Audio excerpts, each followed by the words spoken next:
Congressman, you're in charge of all the elections for House Democrats. I've heard you say you're going to keep the majority.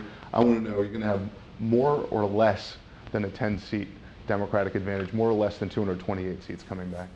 Well, I'm not making any predictions, John, about exact numbers, other than to say that we will retain our majority in the House. And, you know, the Republicans have been popping the champagne bottles prematurely. We've said all along it's going to be a tough election, but I also believe that as Americans focus on what is a very clear choice, the choice between moving forward on the path to progress or going back to the Bush economic agenda that got us into this mess, they don't want to go back. The American people are forward-looking people, and I'm confident that come Election Day, they're not going to give the keys of the car back to the guys who drove it into the ditch to begin with. It'll be close? Look, we all know that this is going to be close in many different races around the country, and I'm not making any predictions because people who've made predictions in the past, like Karl Rove, who predicted a permanent Republican majority, were very quickly proven wrong.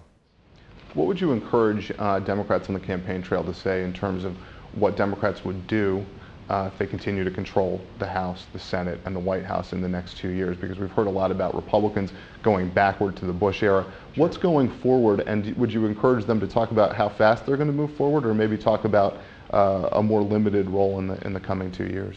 Well, I think I would encourage them to continue talking about how we're going to sustain the fragile recovery that we're on and then lead to greater economic growth and jobs in the future.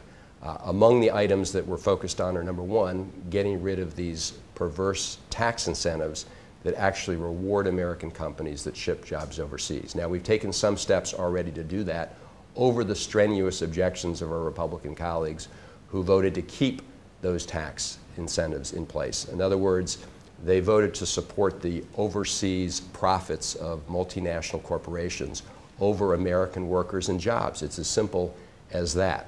There are other things we can do. In fact, interestingly, one of the most popular recommendations that the Republicans received as part of their Listening to America tour was to shut down those perverse incentives for shipping jobs overseas. And yet, if you look at their document, their manifesto, 74 pages, I think, not one mention of outsourcing American jobs. And that's because time after time, they have put the interests of these multinational corporations above the interests of American workers. So we're going to continue to focus on that. We're going to have a vote in the House this week on addressing the problem of Chinese currency manipulation, which puts American products at a disadvantage, both here at home and export markets around the world.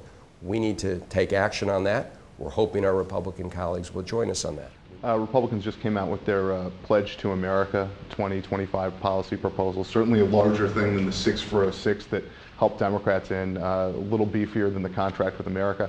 Are there any proposals in there that you think are good ideas, from the congressional reforms they talk about all the way through some of the things you've already sort of denigrated, the idea of cutting stimulus funds and ending TARP, which seems to be wrapping up as it is? Are there things in there you like?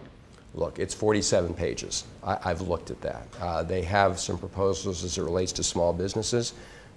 They're maybe slightly different than what we've proposed. In fact, they are. I mean, the president's is much more targeted. It's 100%, and it's focused right now. So I think the president's approach there is better than their approach.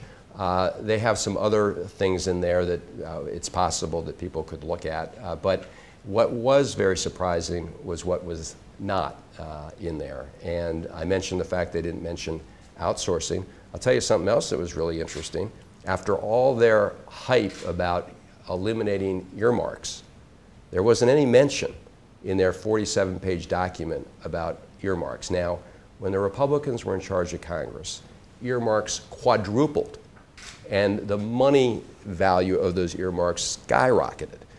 We have put in place provisions to reform that process, including saying that we're not going to support market sort of distorting earmarks for private corporations. It doesn't look like they even agree with that.